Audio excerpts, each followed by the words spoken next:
All right, so developing news as we were live earlier today, I just want to be able to recap on that. Developing news is the fact that we are bringing in for a second interview is Klayton Adams. He's at the Star, and this is the type of hiring that we ultimately need. This guy right here, he had the right mentality, the mindset, and on top of that, this offensive line. We know that there's been issues with this offensive line. So if there is a situation and scenario that he is signed here with the Cowboys as your new offensive coordinator / offensive line coach, this will work tremendously for the Cowboys. We've been talking about that the Cowboys need to run the ball. Now, Schotty's still going to call plays, but you still need somebody with installment. You need somebody with the pedigree to teach these guys the right and proper technique. And Klayton, he brings all of that. My guy, Brandon Laurie, he reports this. If this, the hire, in fact, Adams, Cowboys are really trying to focus on improving their run game for the 2025 season. And before I even talk about this run game situation again, hear me out. Tyler Guyton, first-round draft pick.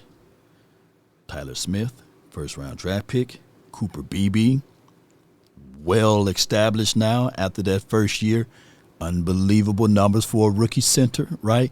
We're going to look at who's going to be our right guard, but Brock Hoffman, you got a grit, grinder type of guy, and those are interchangeables. You know, you can still move Brock Hoffman back to center and slide Cooper Beebe at right guard, but, you know, it's going to be hard to just try to have Cooper Beebe to learn a whole new position just like that, right? Even though he might fit right on in, but I'm thinking about continuity, rapport.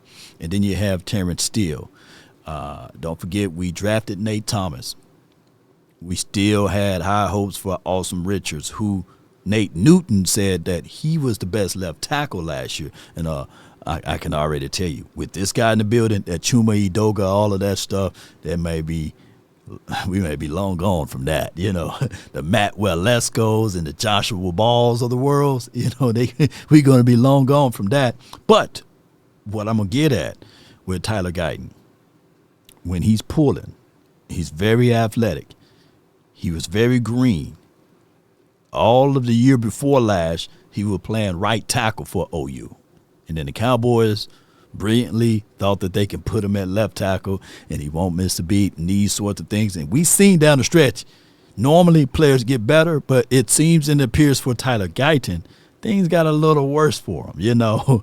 And for better or for worse, the Cowboys need to figure out how they can correct Tyler Guyton.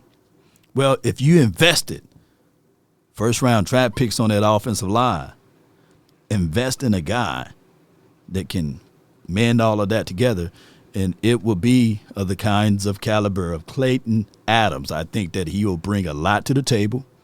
And on top of that, this is a situation and scenario that we ultimately need if we using first-round talent or first-round draft picks on these type of offensive lines. So why not get this in the building? And going into the 2025 season, let's not leave our offensive line. They're still at play. We've seen drafts where Kevin Banks dropped, right? And the Will Campbell, we may not see him drop, but there's a lot of talks about the Cowboys drafting a running back. Well, offensive line running backs is hand to hand. So why not? And this could be a situation.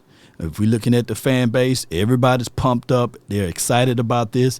And this is a situation, shout out to my guy Matt Owens. He said, let's go. And Lacey saying, yes, do it, Cowboy Nation. So we absolutely, let me hit this button right here and share it myself. So we definitely need to get these things going in the right way possible.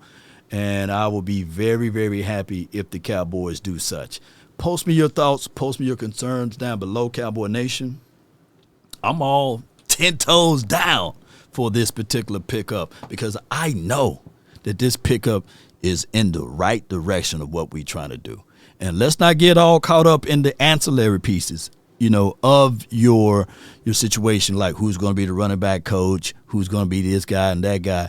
As long as the vision of Schotty is there, everybody else falls in line on the offensive side. And long as the vision for Eberflus is there, everybody on the D-line coach and linebackers coach, and as well as Andre Curtis, all of that stuff can fall right in line. And that's what we've been talking about, and that's what we're preaching and teaching over here. Just got to have the one vision, one sound, one voice, so that everybody can be on the same page. I always say this, and write this down if possible. We supposed to be like a knot that's in a rope. And when the opposing forces pull at that knot, it don't get loose, it get tighter. And if this coaching staff can get like that, and then we go into this evaluations of the free agencies that's already on our team, and then we go look at all of the 31 other teams' free agency, and we dance a little bit with that, and we go into this draft, everything can work its way out. But first, we got to be on one accord. And that's what I'm seeing right here with this vision being outlined and laid out in front of us. Cowboy Nation, post me your thoughts, post me your concerns down below. That's been my time. I really thank you all for yours. And remember, you're listening to nothing but the best. Let's go, Cowboy Nation. Give me my theme music. Yes, indeed. Give it to me. We up out, and as they say, Spartans, prepare for glory. I'm ready for it. DC for life, not for short. Peace.